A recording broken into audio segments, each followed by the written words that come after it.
Managing money. Loans. In this section, we're going to address the question of how you're going to pay for certain items. Are you going to use cash, a debit card, or check?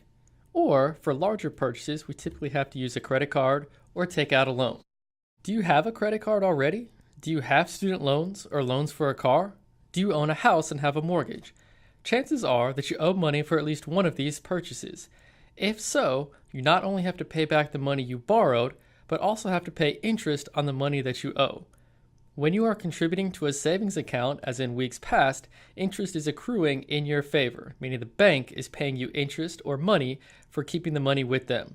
When you take out a loan, interest is the charge you must pay for the privilege of borrowing money you do not have.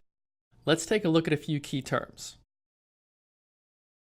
The loan principal is the amount of money owed at any particular time. The loan term is the time you have to pay back the loan in full. The annual percentage rate or interest rate or APR is the cost of borrowing, typically represented as a percentage. A down payment is the amount of money you must pay up front in order to be given the loan or to qualify for the loan, which reduces the loaned amount. Typically, the down payment is a percentage of the sale price of the item. For example, a 10% down payment may be required to get a loan to purchase a home. Since the down payment is a percentage based upon the sale price of the home, the more expensive the home, the larger the required down payment. There are two types of loan scenarios we will focus on in this class. The first is called a deferred interest loan. A deferred interest loan is when interest is deferred or put off for a set time as long as the balance is paid down prior to the end of the loan term. This is a great payment option if you know that you'll be able to pay off the purchase in the given time frame. However, if you break the terms of the agreement, interest is usually charged and calculated from the date of purchase, regardless of how much of the principal you've already paid down. These types of loans are typical for in-store promotions or special or seasonal deals. Take a look at the following example. George has decided to purchase a new HD 55-inch LED Sony television from Best Buy for $995. Since Christmas season is close upon us, Best Buy is offering a special in-store financing option of 0% APR for 6 months if paid in full. In order to receive this special financing offer, George must make a 15% down payment today and he can walk home with the new TV. What will be George's monthly payment to avoid the finance charge? Key phrase to tell me this is a deferred interest plan is that there's 0% APR for 6 months if paid in full. Whenever we come across a down payment, we must make sure that we calculate that first. We recognize that the given sale price is $995. We'll either exclude tax or assume that that is the full price of the item. In order to calculate 15% of the down payment, we set up our simple proportion. To solve a proportion, we cross multiply, divide by the coefficient or the number in front of the unknown, and we see that George must make a down payment of $149.25.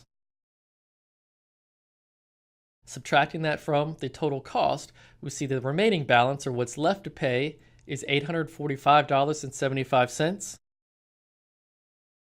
Since George is going to take advantage of the special financing offer, he's going to pay that off in 6 months.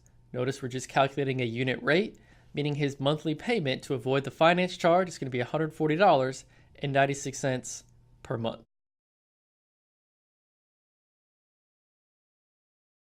The second, more interesting type of loan we will focus on in this class is what we call an installment loan or amortized loan. This is a loan you pay off with equal, regular payments. It differs from the deferred interest loan because interest is charged and calculated from the date of purchase.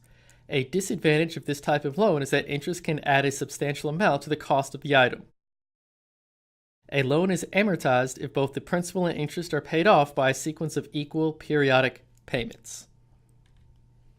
People use these types of loans to purchase larger ticket items such as cars, boats, home improvements, and even for consolidating several loans into one affordable loan. Installment loans gradually pay down the loan principal while the payments remain exactly the same. Therefore, the following two features apply to installment loans. Number one, interest due each month gradually decreases. and the amount paid towards the principal each month gradually increases. The installment loan formula, or the equal loan repayment formula with interest, is shown here. When an installment loan is being paid off through a series of equal and regular payments, it is said to be amortized, which literally means killed off. Although each payment remains the same, each successive payment, the interest portion decreases and the portion applied towards paying off the principal increases. A document showing how the payment is split between interest and principal is called a loan amortization schedule. We will take a look at the amortization schedule a bit later in this video. For now, let's take a look at the formula. PMT is the equal, regular, and reoccurring payment on the loan. You should recognize some of these variables from past lectures. P is the principal, or the amount of the loan. APR is the annual percentage rate or interest rate on the loan. N is the number of payments per year made on the loan. So again, you're looking for key phrases such as weekly, monthly, yearly installments. Y is the number of years on the loan. Take a look at the following example. Suppose you have student loans totaling $7,500 when you graduate from college. If you make monthly payments for 10 years to pay off the loan that has an APR of 9%, find your monthly payment. If we choose to use the formula, this is what it would look like. Follow order of operations in order to simplify the right-hand side of the equation. In order to pay off your $7,500 loan, you will be required to make monthly payments or monthly installments of $95.01 over the course of 10 years. That formula was somewhat challenging and difficult in order to simplify. We will use the built-in function TVM Solver to assist with these calculations, much like we did the savings and annuities examples in the previous chapter. Let's quickly review how to locate the TVM Solver on our calculator. First, click the Apps button to open the stored applications on our TI-83 or 84 calculator. Select the first option, or the Finance section. Option number 1 is going to be the TVM Solver. Let's take a look at all the inputs for an installment loan scenario. N is the total number of payments on the loan. I is the interest rate or annual percentage rate on the account. Note, again, there is no need to convert. Use the percent number here when using the calculator to help solve. PV is the present value or beginning balance on the loan, or the loaned amount. PMT is the regular and reoccurring payment on the loan. FV is the future value or ending balance of the account. Recognize the one difference here. Since we always want to pay off the loan, the future value will always be 0. PY is the number of payments per year made on the loan. We'll assume in this class that the number of payments, the number of compounds will always be exactly the same. CY is the number of compounds per year on the loan, or the number of times that interest is going to be calculated for this class. Let's take a look back at that previous example and use the TVM Solver. Again, suppose you have student loans totaling $7,500 when you graduate from college. If you make monthly payments for 10 years to pay off the loan that has an annual percentage rate of 9%, find your monthly payment. If we're going to use the TVM Solver, let's take a look at the inputs. Capital N is going to be the total number of payments that we make. So if we're making monthly payments over the course of 10 years, 12 times 10 gives me 120. The interest rate was at 9%, so we used the percent number 9. The present value, or the loaned amount, was the full $7,500. We don't know the payment, that's what we're trying to calculate, so we'll come back to that. The future value, always going to be 0 for an installment loan scenario. PY and CY, since we're making monthly installments, we'll also assume that interest is going to be compounded monthly as well. Those values will be 12 months in a year. Slide back up to PMT, hit Alpha Solve, and we see that our monthly payment will be approximately $95.01. The same solution we got using the formula. We can answer more questions now that we've arrived at our monthly payment. How much will you pay over the lifetime of the loan? figure out how much we pay over the course of the entire loan, we use a simple unit conversion. We paid $95.01 per month. There are 12 months in a year over the course of 10 years, and we see you will pay approximately $11,401.20 to repay the original loan of $7,500. We can answer yet another question. What is the total interest you will pay on the loan? To figure out how much interest was charged on this loan, we subtract the loan principal from the total paid on the loan. Remember, when we pay the loan back, we are making payments to the original principal and the interest. We pay $3,901.20 in interest, or another way to phrase that was that you pay a finance charge of $3,901.20 over the course of 10 years in order to borrow the original $7,500.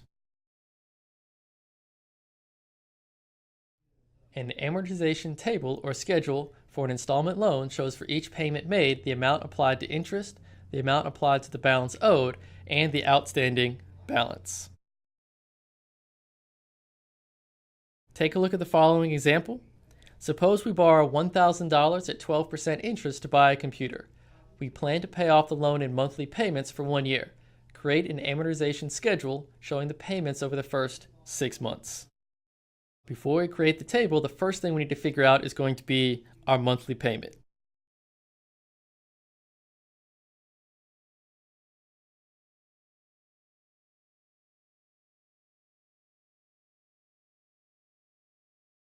The monthly payment on the loan will be $88.85. Here's what a typical amortization schedule looks like. Again, the balance owed is $1,000. The first payment, or month 1, the payment is going to be $88.85. Let's see how we figure out the interest on that first month's balance. At any single point in time, simple interest is used to calculate the interest.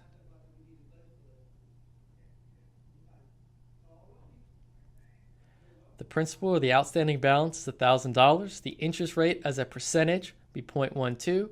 Remember, with simple interest, the value of time needs to be represented in terms of years. Since we're only interested in one particular month, 1 month represented as a year would be 1/12. We see simple interest is charged on the first month at an amount of $10. Since $10 was the finance charge, the remaining portion of the payment, meaning the remaining $78.85, will reduce the balance of the loan.